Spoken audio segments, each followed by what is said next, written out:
it very often rests upon ignorance of the scientific explanations that we now have. I want to ask you about someone like John Polkinghorne, the physicist, the intellectual. I think you two have crossed paths Yes. in some places over the course of your career.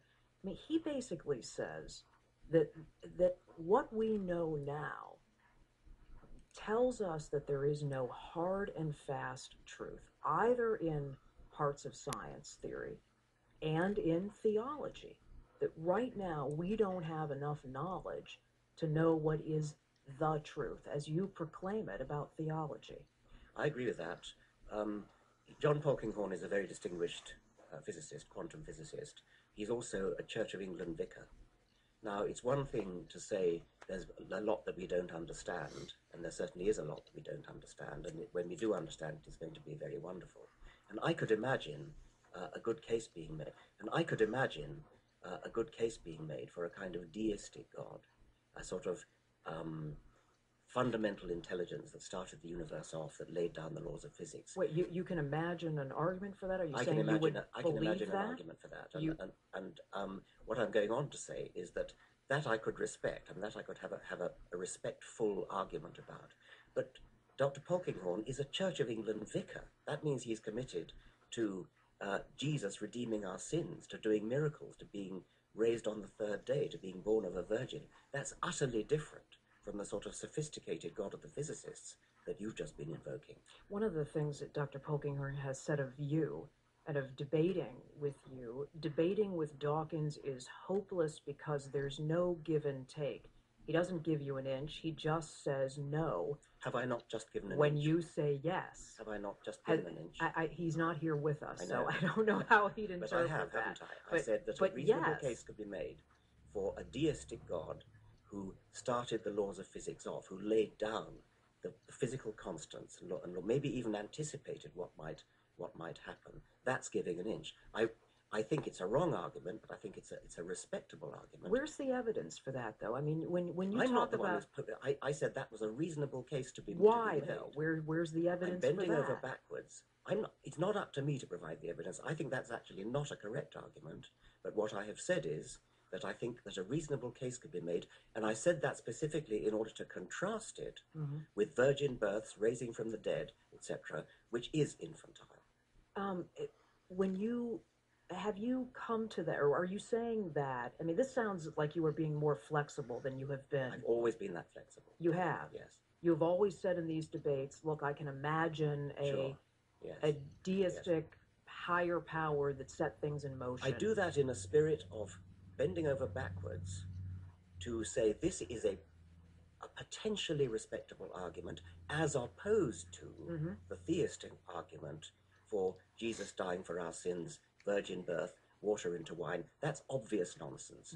Any physicist should realize that. Do you do that, though, because you feel you should to be open to debate, because you have been criticized as somebody who is every bit as fundamentalist in your views as people on the other side? I do it because I'm honestly interested in the truth.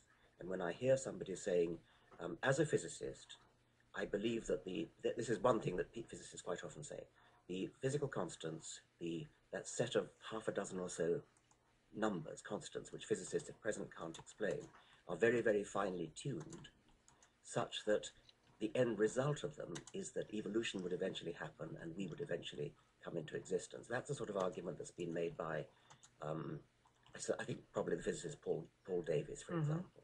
Now, that seems to me to be an adult, a grown-up argument. That's the sort of argument that you can engage with, and I think I would disagree with it, but I'm prepared to engage with that argument. I think it's an argument that one can respect. It's a sophisticated adult argument. And I say that often as a rhetorical device to contrast it with the childish argument about the imaginary friend who looks after you and saves you from death. Do you, just back to Dr. Polkinghorne here for a minute before we go to the phones, do you, because you said you respect his work. Well, I'm not a physicist, but I understand he's a very good physicist. Right. And you respect his capabilities as an intellectual. Sure. But you're also aware that he serves as a vicar for the Church of England. Does that mean that his views on religion are infantile and unsophisticated? Well, I can't absolutely be sure. I mean, I'm presuming that because he's a Church of England vicar, he does believe in those specific Christian things. I know that there are other people who do. In Francis Collins, the head of the American branch of Yes. the Human Genome Project, for example, is a highly sophisticated geneticist, molecular biologist, but he also really does believe in the details of Christian doctrine. I find that a very curious sort of split brain thing. On the one hand, you believe in evidence and you trust in evidence and you're skeptical as a scientist. On the other hand, you believe stuff that was just written down 2,000 years ago and has no authority at all. But how about people who will say that the strongest faith is made up of a lot of doubt? Why can't you be a scientist who looks for truth and evidence to back your theory, and also be a person of faith who says, I don't think I have all the answers, and I doubt?